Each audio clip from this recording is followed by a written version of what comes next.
2025-এর mega নিলাম শেষ। আর সেই মেগা নিলামে আমাদের প্রিয় দল কলকাতা নাইট রাইডার্সের একটা স্কোয়াড তৈরি হয়েছে। যে স্কোয়াডটা মোটামুটি দারুণ স্কোয়াড করেছে।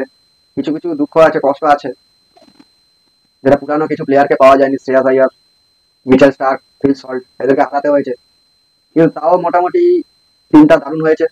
কেননা প্রায় চ্যাম্পিয়ন টিমের যেসব ছিল তাদেরকে মোটামুটি 2-3 জন ছাড়া সবাইকে ফেরত পাওয়া গেছে। এই কেকেআর স্কোয়াড এর মধ্যে মোটামুটি প্লেইং ইলেভেন গতবারের প্লেয়াররাই থাকবে। আমার মতে যে প্লেইং ইলেভেনটা হবে হয়তো প্রথম ওপেনিং এ সুনীল নারিন তো আছে, সুনীল নারিনের সঙ্গে হয় কুইন্টেন ডিকক নাহলে রহমানুল্লাহ গুরবাজ। দ্বিতীয় ওয়ান ডাউনে আসবে ভেঙ্কটেশ আইয়ার, মোটামুটি ধরে নেওয়া যায়। যেটা এখন ভাবা হচ্ছে যে আজকে 2025-এ কেকেআর এর ক্যাপ্টেন ভেঙ্কটেশ আইয়ার হিসাবে নেওয়া হয়েছে। নেক্সট আসবে ব্যাটসম্যান, গত বছর খুব ভালো, যে 2-4টে চান্স পেয়েছিল, ভালো স্ট্রোক হাতে দেখা গিয়েছে, আনক্রিস রঘুবংশী ফিরিয়ে এনেছে, খুব ভালো।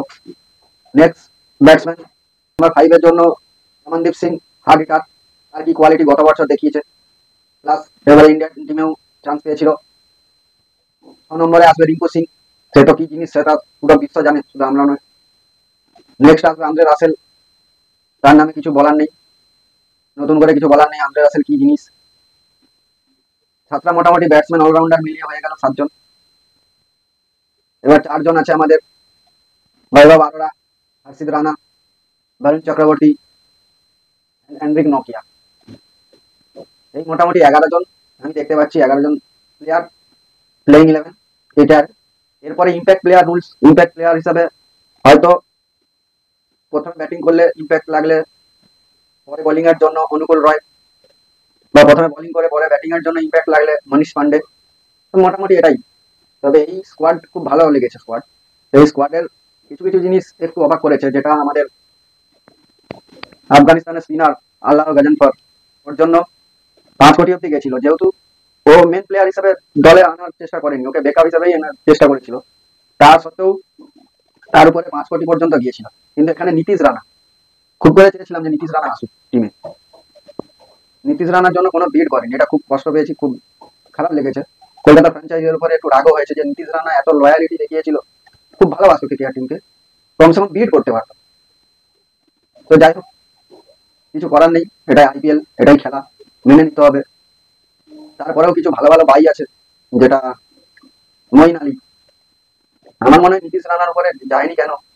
এক তো হচ্ছে লেফট আর্ম অনেক হয়ে গেছে টিমে, সেই জন্য হয়তো যায়নি ওর পিছনে। অলরেডি 4 কোটি দাম উঠে গেছিল, 8 কোটির মধ্যে 4 কোটি 5 কোটিতে যাওয়ার চেষ্টা করেনি।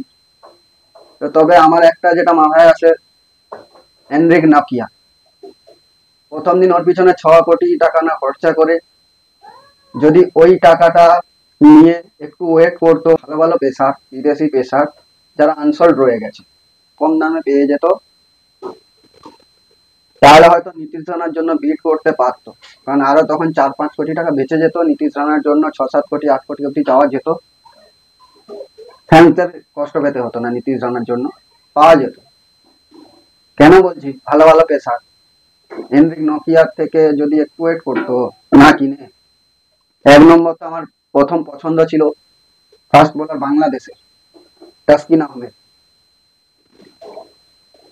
ওটাকে আমি ভেবেছিলাম হয়তো কেকেআর কিনবে, কিনলে ভালো, আমার পছন্দ ছিল।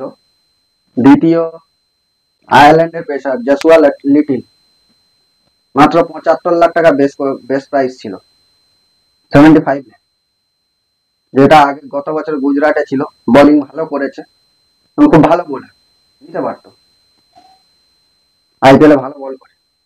মাত্র 75-75 লাখ নিতে পারলে টাকাটা বেঁচে যেত। Next Jhye Richardson, Australian pacer, best price ছিল 1.5 কোটি টাকা। ঝায় রিচার্ডসন ভালো পেসার, ওটাকেও নিতে পারতো, টাকা বাঁচতো।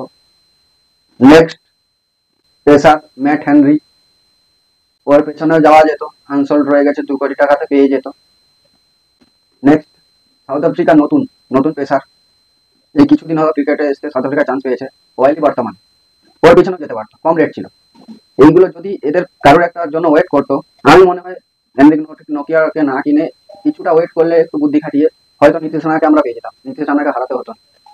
কিন্তু কি করা যাবে, এটাই নিয়ম। আইপিএল এ কিছু কিছু সময় বিজনেস হয়ে দরকার হয়ে পড়ে, বিজনেস দেখতে হয়, আবেগ দেখলে হয় না। কিন্তু আমরা কি করবো, আমরা কেকেআর কে ভালোবাসি, কেকেআর আমাদের কাছে আবেগ। তাই আমরা কোনো প্লেয়ারের জন্য নয়, আমরা সারা জীবন কেকেআর টিমটার নামের জন্যই আমরা ভালোবেসে এসেছি। তাই আমাদের সাপোর্ট 100% থাকবে। দল নিয়ে কোনো অসন্তুষ্টতা নেই, দল খুব সুন্দর হয়েছে, ভালো হয়েছে।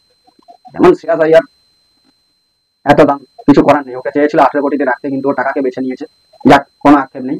একটা জিনিস কি, ভেঙ্কটেশ আইয়ার, ভেঙ্কটেশ আইয়ারের দামটা অনেকটাই উঠে গেছে, কিন্তু কিছু করার নেই। ভেঙ্কটেশ আইয়ার লয়াল, কেকেআর থাকতে চেয়েছিল, টাকা চিন্তা করেনি, তাই ওকে দেওয়াটা আমি মনে করি ঠিক আছে। সব থেকে বড় জিনিস যেটা, শ্রেয়াস আইয়ার বেরিয়ে গেছিল, ফিল শট বেরিয়ে গেছিল, মিচেল স্টার্ক বেরিয়ে গেছিল, কে এল রাহুলটা পেছনে যেতে পারতো, তাও জানি কে এল রাহুল বেরিয়ে গেছে, তার পেছনে যায়নি। সেখানে ভেঙ্কটেশ আইয়ারকে ছাড়া কোনো মানে হয় না। যদি ভেঙ্কটেশ আইয়ারকে ছেড়ে দিত, খুব বড় প্রবলেম পড়ে কোকে কে। তাই ভেঙ্কটেশ আইয়ারের পেছনে গিয়ে একদম ঠিক করেছে। আমি মনে করি এই প্লেইং 11 কেকেআর থাকবে। আর আমরা আবার 2025-এ কেকেআরের হাতে ট্রফি দেখতে পারবো, আশা করি। কেকেআর আবার 2025-এ চ্যাম্পিয়ন হয়ে ফিরবে, চ্যাম্পিয়নের মতো খেলবে, সেই আশা রাখি আমি। কেকেআর, আমাদের সাপোর্ট সবসময় কেকেআরের সঙ্গে আছে।